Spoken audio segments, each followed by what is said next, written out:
One of my favorite topics as a coach is the speed development. Now, speed is a little bit tricky because it's divided in so many phases in a regular athlete. Just for like a linear speed, like in track, you have like the start, you have the acceleration phase, you have the maximum velocity, you have like the deceleration phase. And in majority of the sports, this follows like a same rule. So if you see, you have to recognize something, either in soccer, recognize the ball coming to you or the movement of the opponent, either in tennis, recognizing the ball leaving the racket of the opponent, either in baseball, the ball being through towards you, and you rely on react to it.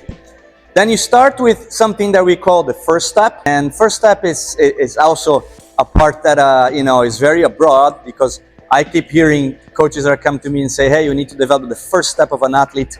What is exactly the first step? It's like a reaction component, it's like a coordination component, it's actually a visual component where the tracking is not as good, so then the ocular eye to foot coordination is not really developed. It's important to understand, number one, which sport we are working before developing speed. Number two, the requirements of that sport. Is that a start-stop type of sport? Is there a sport that you can have maybe a little like a longer sprints per se, American football? Is that like a sport that requires change of direction almost immediately after the action of sprint, like tennis? So speed itself requires like so much understanding to be developed. That's what makes like a brilliant capacity to develop. Now, one thing is across the board is, developing young population.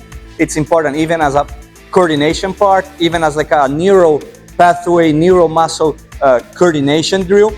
So I believe like for that age, as much as you can offer a more overall type of speed development, the best will be. Whereas when you were more in a specific situation with an athlete that is already like fully developed for a certain sport, then I think we need to think of, okay, what are exactly the points you're going to develop? So starting now, it relies a lot on strength. Majority of sport coaches, sometimes they believe that in order to develop certain capacities, the player needs to be doing exactly what he or she performs on his sport. And that not necessarily will be a proper thing to do.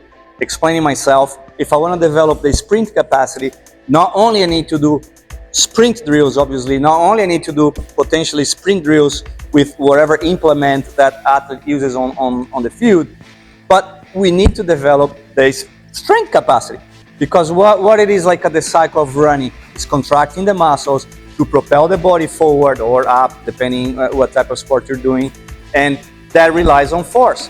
So to develop speed, you also need to develop strength. So that's one point. The second point, once again, if I'm on tennis, for example, and I need to accelerate, my acceleration needs to be extremely coordinated. Why? Because in less than 3 meters, 3 yards, I have to be already positioning myself to hit the ball, and hit the ball in a semi-stationary stance. So if I'm still accelerating, probably I'm going to lose coordination, I'm going to lose control, and that stroke itself won't be the best that I can produce.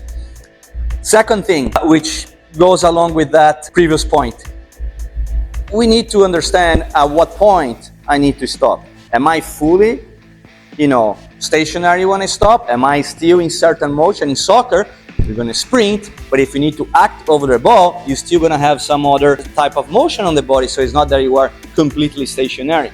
That implies a lot on what type of speed program you're going to develop. So I'm being a little bit on the theory part, okay, being more on the practical side, what one can do to develop, okay?